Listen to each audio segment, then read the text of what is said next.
Hello நேயர்களே, எல்லோரும் எப்படி இருக்கீங்கோ? நானும் நல்லா தான் இருக்கேன். இன்றைக்கி என்ன ரெசிபி பார்க்க போகிறீங்கோனாக்கா, ராகி தக்காளி ஊத்தப்பம் எவ்வளோ டேஸ்டியாக இருக்கும்னாக்கா கண்டிப்பாக நீங்கள் ஒரு தடவை இதை செஞ்சு பாருங்க. உங்களுக்கு எவ்வளோ தேவைப்படுறதோ அவ்வளோ ராகியை ராத்திரியே ஊற வைங்க. எவ்வளோ ராகி எடுத்துன்னு இருக்கீங்களோ அவ்வளோவே ஈக்குவல் ப்ரப்போர்ஷன் உளுந்து போடணும்.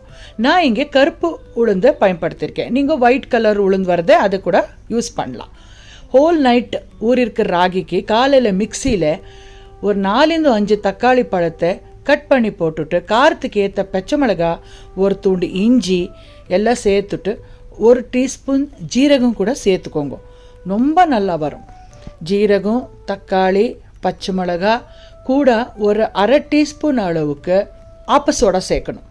மிக்சி ஜார்லேயே சேர்த்து அரைச்சி விடுங்க, ரொம்ப நல்லா வரும். அப்புறம் தேவையான உப்பு சேர்த்துட்டு பெருங்காயத்தூள் ஒரு 1/2 டீஸ்பூன் அளவுக்கு சேர்த்துக்கோங்க.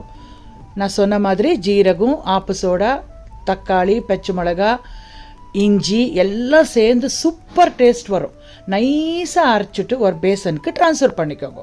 இப்போ கன்சிஸ்டன்சி செக் பண்ணிக்கோங்க. ஊற்றுற பதத்துக்கு இருந்தால் போதும், இல்லைன்னா கொஞ்சோண்டு தண்ணி போட்டு அட்ஜஸ்ட் பண்ணிக்கோங்க. ஆனத்துனே திக்காகவே இருக்கணும், ஏன்னா ஊத்தப்பம் கொஞ்சம் தடியாக வரும் இல்லையா, அதனால.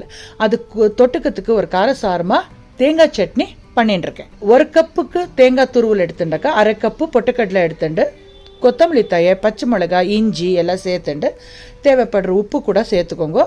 கொஞ்சம் கட்டியாக அரைச்சி வச்சுக்கோங்க. சட்னி ரொம்ப நல்லா வரும்.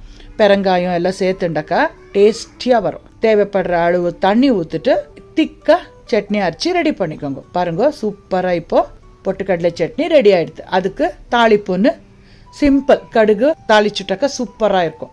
நான் ஸ்டீலாக இருக்கிறது இல்லையா மிக்சி ஜாரு, அதனால அதிலேயே தாளிச்சுட்டேன். இன்னும் வேறு பாத்திரத்துக்கு சாப்பிட்டெல்லாம் ஆன அப்புறம் பாடு மிச்சம் மீதியே வேறு பாத்திரத்துக்கு ட்ரான்ஸ்ஃபர் பண்ணிக்கலான்ட்டு.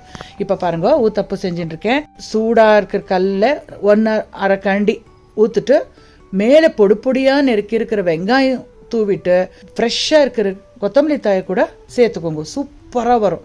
உங்களுக்கு இன்னும் டேஸ்ட் வேணும்னா கேரட் துருவல் கூட சேர்த்துக்கலாம். கலர் பார்த்தேளா எவ்வளோ நல்லா வந்திருக்குன்ட்டு, பொன்னரும் வந்திருக்கு. சூப்பராக டேஸ்டியாக ஹெல்த்தியாக இருக்கும். கண்டிப்பாக ராகி கூட ஒரு மில்லெட்டு முடிஞ்ச அளவுக்கு ராகி சாப்பிட்டாக்கா உடம்பு அவ்வளோ கட்டியாக வரும். ரொம்ப ஹெல்த்தியாக இருக்கலாம். களி கூட செஞ்சு சாப்பிட்டுக்கலாம். இந்த மாதிரி ரெகுலராக களி பதில் இந்த மாதிரி செஞ்சு சாப்பிட்டுக்கோங்க. சூப்பராக இருக்கும். எப்பவும் ஒயிட் அரிசி ஸ்வீட்டு எல்லாம் சாப்பிட்டுதாச்சு, இந்த மாதிரி ட்ரை பண்ணுங்க. யாருக்கெல்லாம் இந்த வீடியோ பார்த்து பிடிச்சிருக்கோ கண்டிப்பாக கமெண்ட் பண்ணுங்க. நீங்களும் ஆற்றுல ட்ரை பண்ணிட்டு எல்லாரும் என்ன சொன்னான்றதை எனக்கு ஃபீட்பேக் கொடுங்க.